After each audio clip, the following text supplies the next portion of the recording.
primer invitado, nos cuenta mi querido Pablo.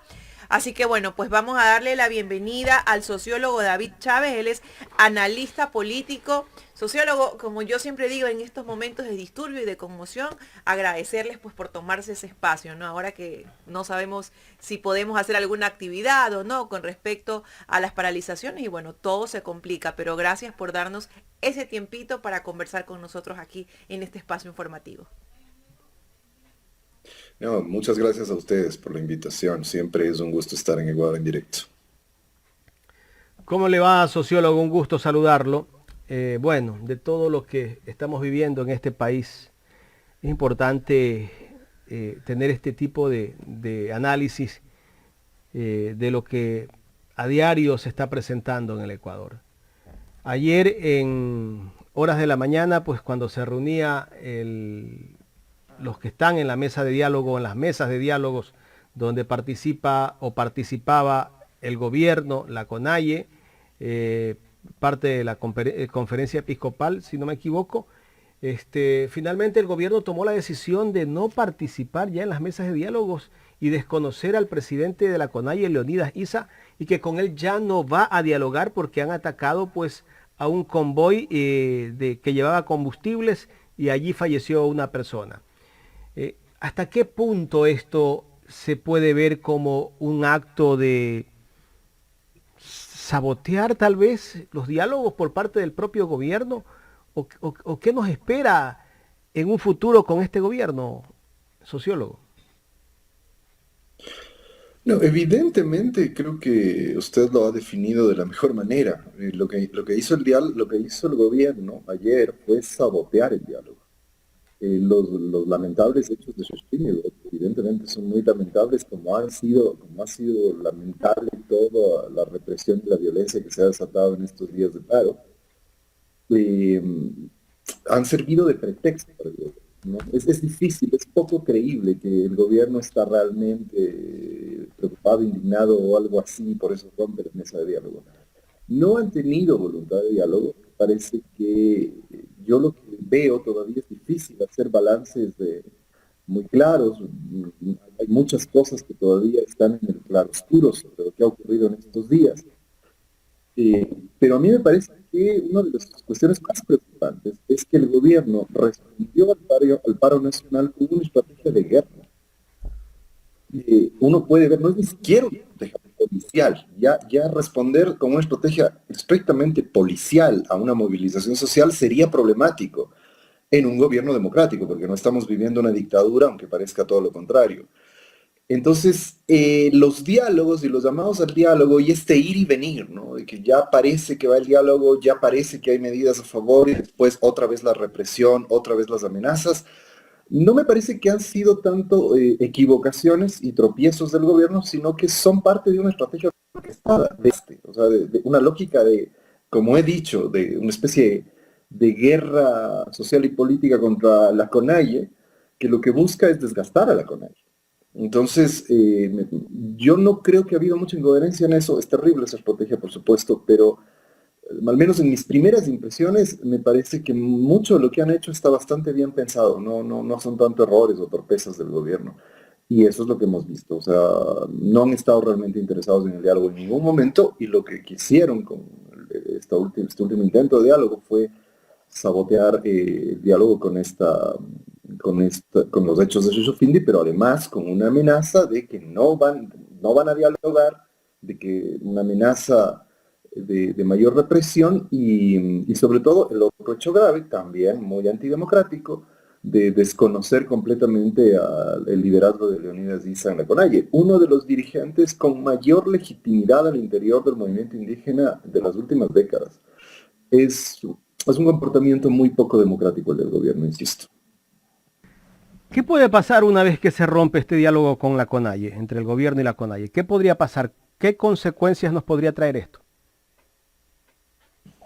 Bueno, el problema de una ruptura radical, espero que no, ojalá y el gobierno ya ha tenido un triunfo en la asamblea, espero que con eso ya se calmen un poco los ánimos guerreristas que hay en el gobierno y ya haya una apertura para resolver por vía del diálogo democrático los pedidos de la CONAIE. Sería lo ideal, pero me temo que la respuesta sea otra, que más bien envanecidos por su triunfo, entre comillas, en la Asamblea, decidan cerrar toda posibilidad de diálogo en el ánimo de derrotar a la CONAIE, en esta lógica de guerra, ¿no? Como están operando de esa manera, este es un escenario bastante posible. Es decir, el gobierno, es algo que yo lo he dicho insistentemente, lo he dicho acá también, yo discrepo de la voz mayoritaria que dice que este es un gobierno débil, al igual que lo era el de Moreno. Es un gobierno que tiene apoyos muy fuertes y por eso hace esto. O sea, ningún gobierno ha irrespetado de la manera en la que ha irrespetado a la CONAIE y a la CONAIE con lo que representa, porque en este momento la CONAIE no es solo el movimiento indígena y sus demandas, que ya de por sí son legítimas y es un actor al que habría que escuchar, sino que además la CONAIE ha logrado articular el gran malestar que existe en la población ecuatoriana con el gobierno de Moreno, con el gobierno de Lazo, particularmente en los sectores populares. Entonces, lo peor que le podría pasar al país, porque sería una consolidación de la trayectoria autoritaria que ha tomado el gobierno, es que cierre toda posibilidad de diálogo y que intente aplastar a la CONAIE con su fuerza y su violencia estatal. Eso sería el peor de los escenarios.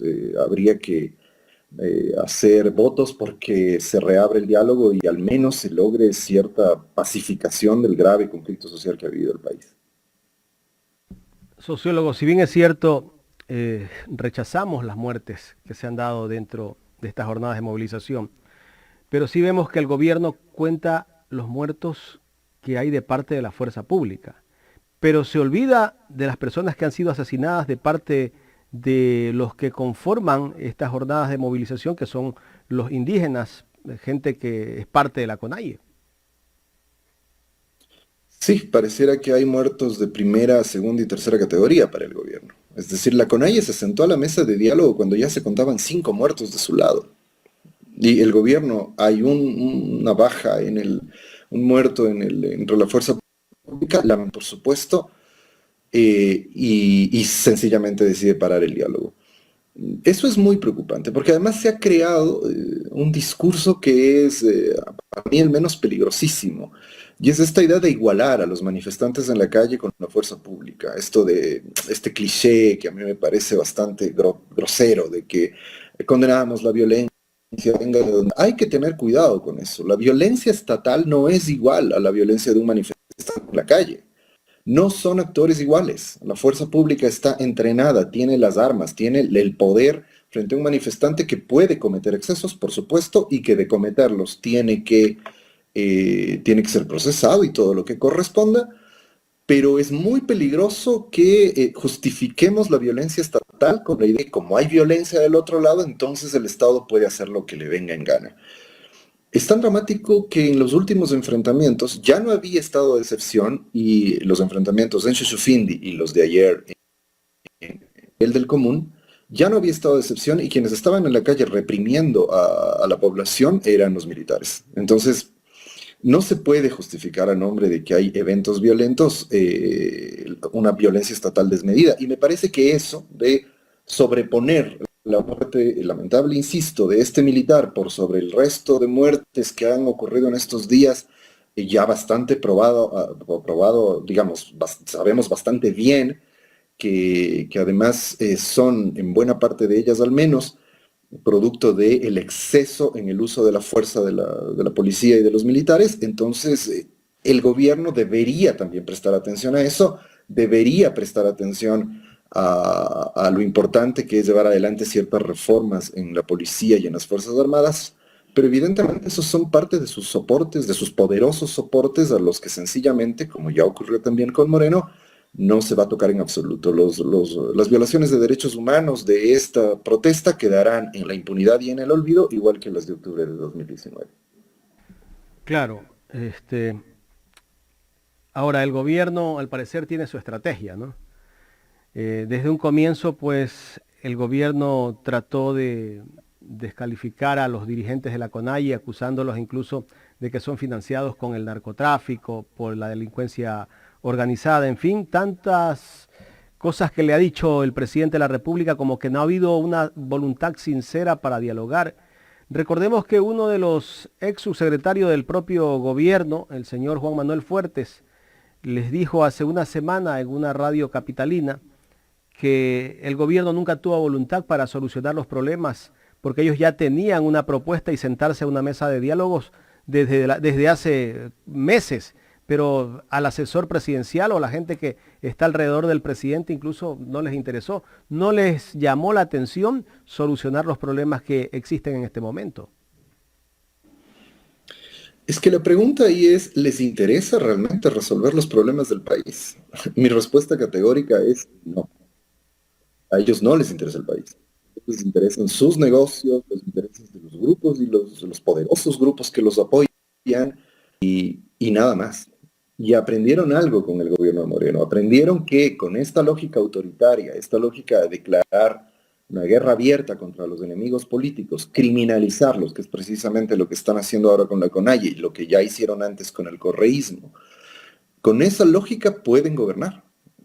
Es decir, el problema es que la sociedad no pone en cuestión esa lógica, digamos, en las esferas y en el debate público que hay que tener. Me parece que nos equivocamos si seguimos creyendo que es un gobierno. He oído las más rocambolescas explicaciones, ¿no? De que no tienen gestores políticos, de que les interesa solo la economía, que son exitosos en la economía. Yo no sé cuál es el éxito que han tenido, pero que son exitosos en la economía, pero no les interesa la política.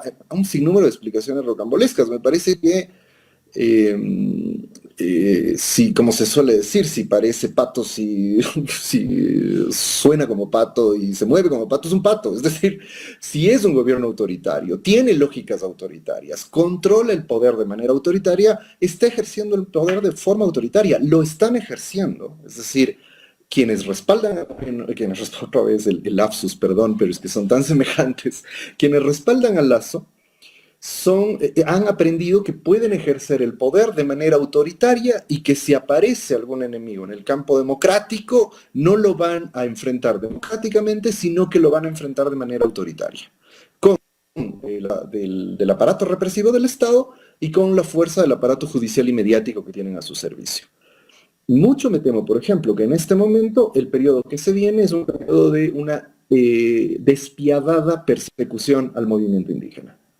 Nada les va a detener, es decir, nada les va a detener, porque lamentablemente no hay contención democrática a este ejercicio autoritario del poder. En buena medida, ¿por qué? Porque gran parte de la sociedad aplaudió la consolidación de ese poder autoritario a nombre del anticorreísmo. Como ese poder autoritario se fue tejiendo y se fue construyendo en nombre de perseguir al correísmo, de destruir al correísmo, de descorreizar el país, no nos dimos cuenta el monstruo que estábamos creando al aplaudir y respaldar eso. Y ahora tienen un aparato que es capaz de intentar neutralizar, a veces no lo logran, al correísmo no le logran quitar el respaldo popular que tiene, pero la política ya no se está jugando en el campo democrático, se está jugando en este campo autoritario, y ahí las fuerzas democráticas que no pertenecen a ese pacto de élites que sostuvieron a Moreno, que está sosteniendo a Lasso, no tienen espacio. Es decir, el ejemplo claro es este. La fuerza política más importante del país, que es el correísmo, no tiene capacidad de acción. Ayer casi lo logran en la Asamblea, pero casi, porque no tienen el poder suficiente para llevar adelante iniciativas, medidas, lo que fuese en el campo democrático, porque la democracia está triturada. Y el movimiento social más importante del país, la CONAIE, ya lleva 2 levantamientos populares, de los más grandes que se ha visto en la historia de este país.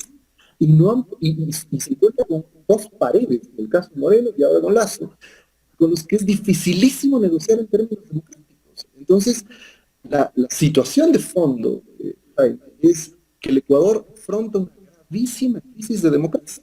Y Lasso no es ninguna garantía de que vamos a salir de esa crisis. Lasso es la garantía de que esa crisis democrática se va a profundizar aún más. Claro, sociólogo. Antes de que venga mi compañera Carla Aro, quería añadirle algo, ¿no? Al correísmo lo tildan al bloque correísta, UNES, lo tildan de golpista, porque están aplicando un artículo que dice la Constitución, el 130, numeral 2, Y escuchar al presidente de la República que dice, los acusa de golpistas, me parece a mí desatinado porque en primer lugar él hablaba hace poco, hasta hace algunos meses hablaba de que tenía ya listo el tema esto de la muerte cruzada, que hasta lo tenía firmado, creo que en algún momento lo dijo, pero nunca lo puso en firme, pues. Pero ahora la Asamblea busca la muerte cruzada para salir de esta crisis, que creo que es lo mejor que puede pasarle al país.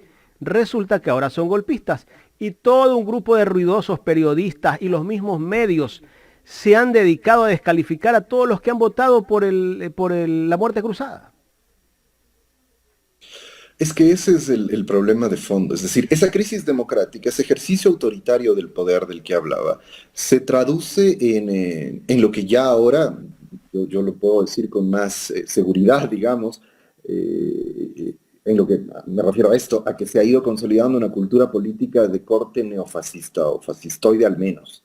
Y eso se traduce en esto que usted ha dicho, es decir, no hay un debate democrático, o sea, porque lo lógico es si el presidente plantea la muerte cruzada es democracia, si lo hace la asamblea es golpismo, eso no tiene sentido. ¿Cómo se explica ese doble racismo? Es permanente, o sea, el propio Lasso cuando Correa era presidente decía que y que se debía aplicar algún mecanismo parecido para que se vaya. Que el gobierno no aguantaba más, un gobierno que terminó con el 60% de apoyo. Él en el primer año tiene menos del 20% y le parece que es golpismo que se plantea una salida democrática. Los partidos, la izquierda democrática, el Partido Social Cristiano, que han estado en todos los golpes de Estado que uno puede imaginarse en este país. Y ahora resulta que son los demócratas que nunca apoyarán un golpe de Estado, según ellos, cuando ahora es un mecanismo constitucional. Decía, ¿cómo se explican este tipo de comportamientos políticos? Me olvidaba de uno, ¿no? Cuando la CONAIE se enfrentaba al correísmo, todos estos sectores respaldaban a la CONAIE.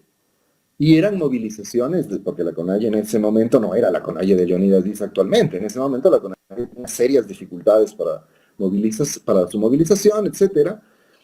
Pero eran movilizaciones, quiero decir, de muy poca significación. Y estos sectores respaldaban a la CONAIE, el propio Lazo, la lucha valiente del movimiento indígena. Ahora son los terroristas, los vándalos, los delincuentes financiados por el narcotráfico. O sea, es de locos, pero vuelvo sobre la pregunta que hacía inicialmente. ¿Qué explica este comportamiento? Es el comportamiento menos democrático del mundo, es decir, la política basada en el odio. Entonces, primero, estigmatizo a otro actor político y lo anulo como actor democrático. ¿Cómo lo hago? Moralizando la política, o sea, convirtiendo al otro en una especie de monstruo moral. ¿No? Es un delincuente, es un corrupto, es un narcotraficante, ¿no? Es decir, lo hicieron con el correísmo. Es decir, ser correísta es prácticamente símbolo de haber cometido un delito, ¿no? O sea, no importa si uno cometió o no un delito, si de algún modo le identifican con el correísmo, inmediatamente es un delincuente. Con un delincuente, con un corrupto, con alguien moralmente monstruoso, es imposible dialogar, más bien uno quiere separarse, quiere alejarse. Por tanto, es imposible tener un diálogo democrático. Lo están haciendo ahora con el movimiento indígena. Y lo que hace la prensa es eso, es un aparato ideológico de propaganda. Es exacerbar la propaganda de odio ahora contra el movimiento indígena que se suma al correísmo, ¿no? Ya lo habíamos visto en octubre. En octubre empezó esto y ahora se suma. ¿Por qué lo hacen además? Porque eso sirve para justificar la persecución judicial. A nadie le importa qué pasa con las causas judiciales. Es decir, ya cuando lo que está del odio, a nadie le importa saber si la persona a la que está siendo judicializada realmente cometió o no un delito. Lo que le importa es que esa persona vaya a la cárcel, no importa por su posición política. Eso es lo que está operando en la ideología de la gente que está en la derecha. Los correístas o el movimiento indígena, o la gente del movimiento indígena, tienen que ir a la cárcel por su posición política, no porque hayan cometido ningún delito. Y eso que además el gobierno de Lazo se ha encargado de exacerbar en la sociedad, con esos sectores el gobierno de Lazo termina muy fortalecido después de esta coyuntura, les sirve para este ejercicio autoritario del poder, por eso lo hacen también, por eso es tan importante, porque además son actores políticos peligrosos. Sociólogo, justamente hablando de la Asamblea y de estos dos actores políticos que tenemos ¿Qué lectura le podemos dar al Partido Social Cristiano? Que bueno, pues una vez que rompió los acuerdos con el presidente cuando recién llega al poder, maneja un discurso, luego maneja otro. Y así se ha pasado durante todo este tiempo y al final, bueno, faltaron, sin duda, hay que decirlo como es, faltaron los votos de los socialcristianos para llegar a esa posible destitución. ¿Podríamos decir que más allá del acuerdo hay intereses mucho más fuertes de por medio o será que le tienen miedo a un gobierno de izquierda? Dos cosas diría yo. Lo primero es que el rol del Partido Social Cristiano prueba más esto que venimos diciendo. Hay un pacto de élites que en el momento de la verdad, digamos, sí, no va a romperse. No, eso pasaba en los 90, el pacto se rompió muy rápido. Ahora esto no va a ocurrir. O sea, en octubre de 2019 el Partido Social protegió a Lenín Moreno y en esta nueva coyuntura ha protegido eso. Hay que reconocer que en eso son coherentes, son parte de la élite política, son parte de ese pacto, han sido, pero digamos, y esto es lo segundo que quisiera decir, el Partido Social Cristiano ha sido un actor marcando secundario de ese pacto y de ahí también su conflicto, tanto con Moreno como con Guillermo Lasso. De ahí el problema de la ruptura al inicio del gobierno que precisamente señalaba. En fin, entonces me parece que los socialcristianos encontraron además en esta coyuntura la posibilidad de mejorar su posición en ese pacto con las élites. Con seguridad las negociaciones no habrán sido menores con el gobierno. Pero más allá de eso, me parece que ellos lo dijeron desde el principio, guarda coherencia con la posición que tienen. Ellos van a proteger a un gobierno de gente, creo que tienen mucho temor de que vuelva un gobierno de izquierda al poder. Entonces, ahí no se pierden, ¿no? Es la conciencia de clase que a veces falta del lado de los sectores populares y las clases trabajadoras, las clases medias. Las élites se cuidan entre sí, o sea, las élites son capaces, las élites y la derecha en general, y gente confundida en la clase media que está con la derecha, pero son capaces de defender a defecios como a Moreno o como a Lasso, sin miramientos, y los socialcristianos han mostrado eso. El discurso de que defienden la democracia, eso es un cuento. La democracia era ir a la muerte cruzada. Lo que acaban de hacer es apoyar el cierre democrático y el cierre a una posible salida democrática a esta grave crisis que vive nuestra democracia. Ese es el problema. ¿Acaba de sentir o se sintió donde usted está un temblor? No, yo no sentí nada acá. Bueno, Sacudón bastante sí, fuerte. se sintió bastante fuerte el sacudón, fue fuerte justamente cuando usted estaba conversando. Ya vamos a ver más adelante, ya vamos a ver dónde fue el epicentro, ¿no? Pero bueno, creo que todos están bien. Acá en el estudio se paralizó un poco. Miren, hasta el país tiembla en esos momentos. Definitivamente que sí. Pero bueno, sigamos. Sociólogo, usted habla de que están desgastando, que la estrategia es desgastar al movimiento indígena.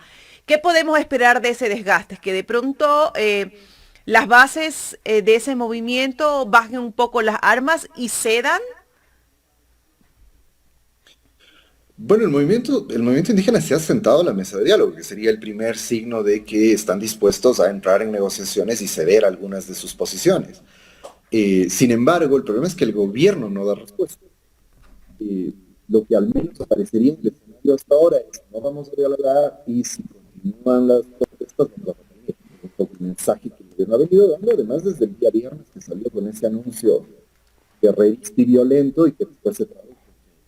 Inmediatamente después de eso, desalojaron violentamente la Casa de la Cultura y dieron con mucha fuerza contra la movilización en la calle, o cosa que se repitió ayer.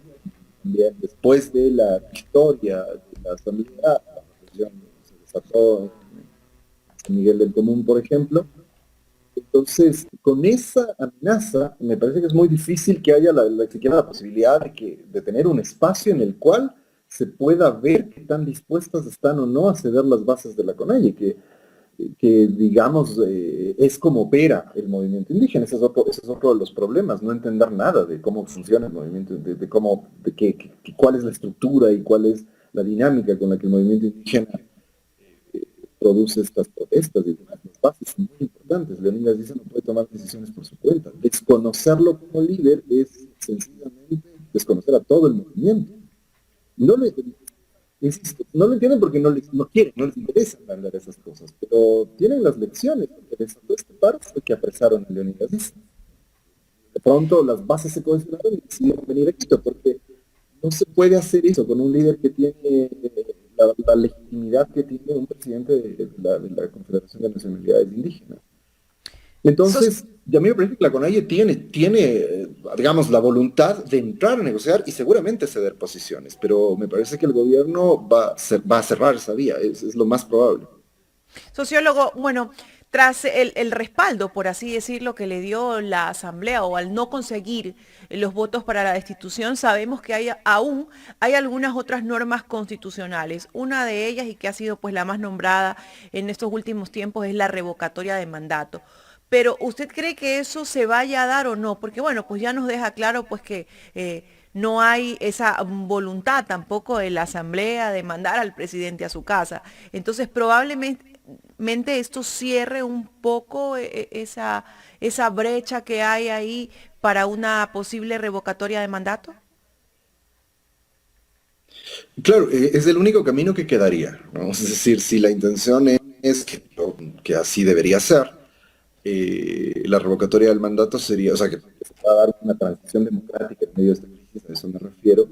Creo que la única vía que queda ahora es la revocatoria del mandato. Creo que la iniciativa que han tomado ciertos grupos de la sociedad civil puede tener alguna cabida, dado el malestar que ya se ha evidenciado, el paro nacional ha evidenciado un enorme malestar, pero me parece que va a tener enormes dificultades para prosperar si no hay el respaldo de actores políticos y sociales decidido para impulsar la revocatoria del mandato. Es difícil llevar adelante un proceso como ese sin respaldos de esa naturaleza. Me estoy refiriendo particularmente a que sería interesante si la Revolución Ciudadana, si el movimiento indígena deciden asumir también y respaldar esa posición.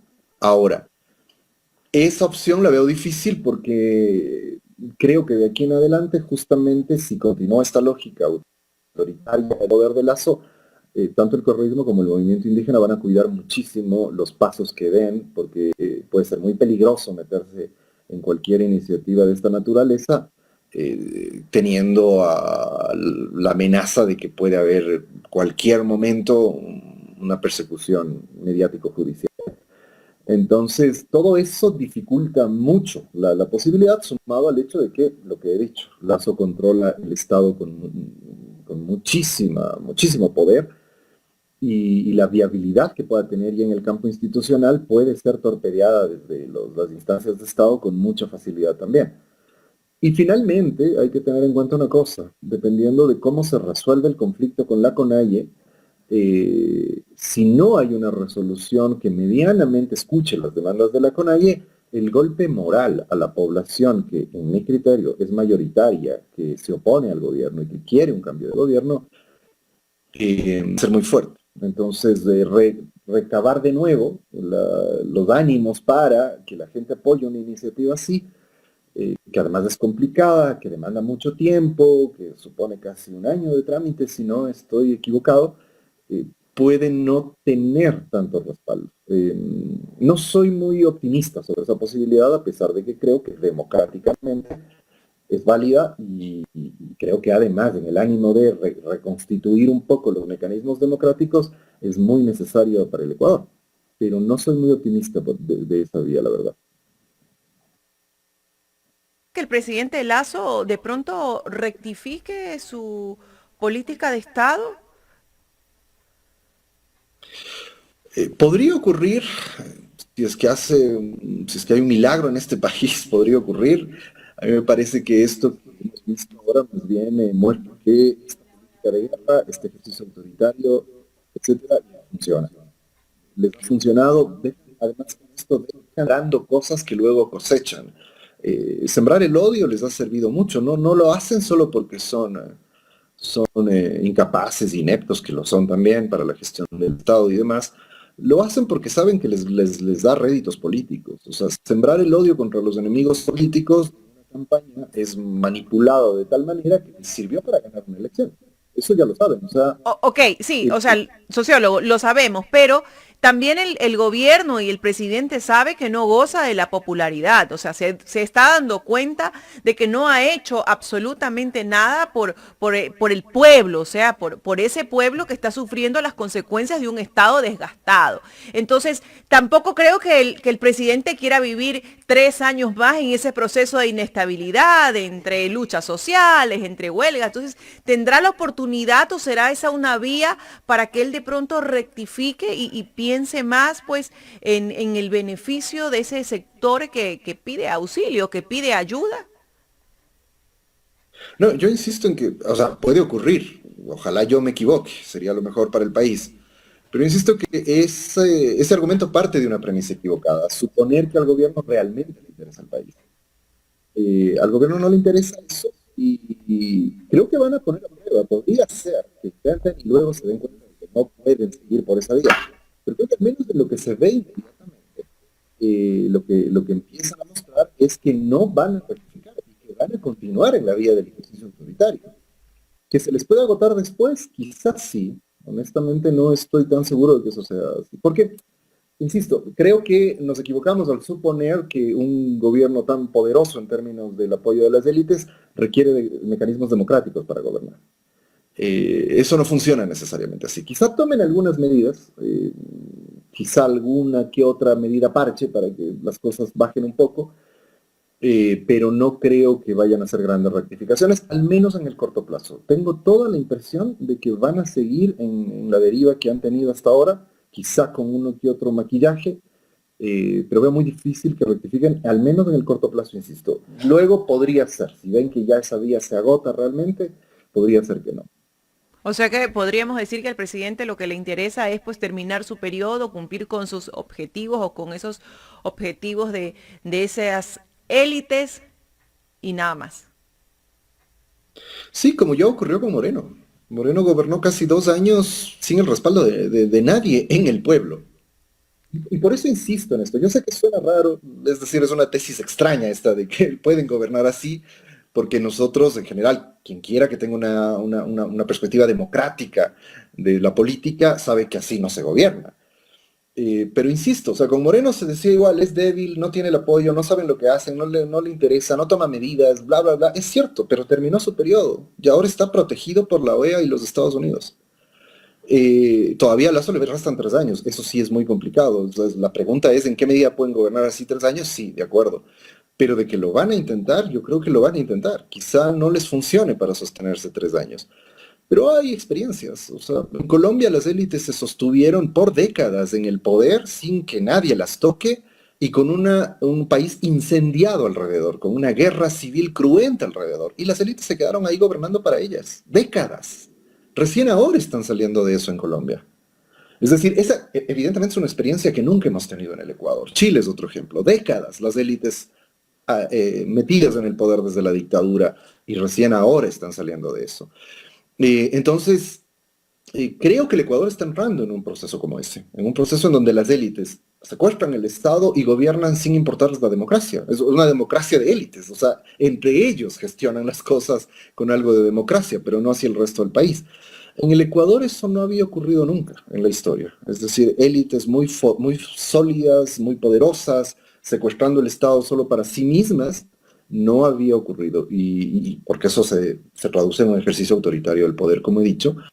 Entonces, en un escenario nuevo, a mí me parece que esto está iniciando, creo que todavía como sociedad tenemos mecanismos para evitar que eso ocurra y que haya una apertura democrática, pero cada vez se van cerrando. Me parece que hacia donde está yendo el país es más bien hacia esa consolidación de un ejercicio muy, muy oligárquico del poder del Estado. Sociólogo, finalmente, para cerrar esta entrevista, me gustaría pedirle su criterio sobre cómo queda Leonidas Issa o cómo calificar el liderazgo de Issa dentro de la CONAIE en medio de estas movilizaciones. Y le dejo otra pregunta. El tema de la posición de UNES, que fue el movimiento político que pidió aplicar el artículo 130, numeral 2 de la Constitución para la destitución del presidente a ir a muerte cruzada. ¿Cómo queda UNES, tal vez después de todo esto que estamos viviendo en este momento en el país? En el caso de Isa me parece que queda consolidado como el líder más importante quizá de las últimas décadas del movimiento indígena. Es decir, el movimiento indígena desde inicios de los 2000 entró en una crisis muy grave, una crisis además de representación, de lógicas democráticas internas que las han tenido siempre. Eh, pero Leonidas ha sido una figura que ha logrado recomponer la dinámica democrática y organizativa del movimiento. Es alguien con una formación política muy sólida, que tiene un discurso político más anclado no solo en las demandas del movimiento indígena, sino de los sectores populares en general. Entonces, me parece que al interior ha consolidado un liderazgo muy sólido que no se veía en mucho tiempo en la CONAIE, es decir, la relación, la medida en que ISA representa sus bases es enorme, es decir, está muy arraigado en las bases de la CONAIE, tiene muchísima representatividad. Entonces logra ese liderazgo, que insisto, es un liderazgo que no se había tenido en décadas y que hay que entenderlo además como lo que es, un liderazgo del movimiento indígena, que no es caudillista, no tiene que ver con eso. Es un liderazgo que se sostiene en su representatividad de sus bases organizadas. La capacidad de movilización del movimiento indígena ha sido increíble y eso se ve precisamente por el grado de cohesión que tienen en este momento. Pero además dice que queda consolidado hacia afuera, me parece. Queda consolidado como un líder social importante, no solo para el movimiento indígena, sino para el campo popular, para los sectores populares. Creo que en general gran parte de los sectores populares, de las clases trabajadoras, buena parte de las clases medias más democráticas, ven en Isa un líder importante, un líder que puede representar las demandas que tiene la mayoría. Entonces, creo bastante bien posicionado en ese nivel. No creo que con un respaldo amplísimo, pero sí queda posicionado como un líder importante, vamos a decirlo así.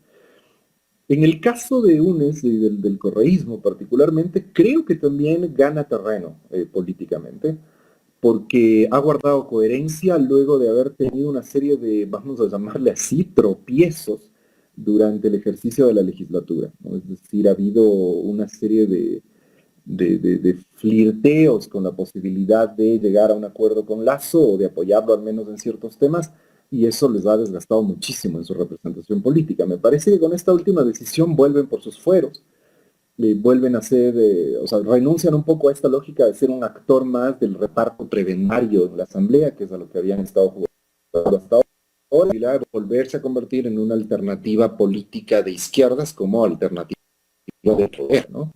Entonces creo que eso va a consolidar los apoyos de ellos que tienen en su electorado, en sus simpatizantes.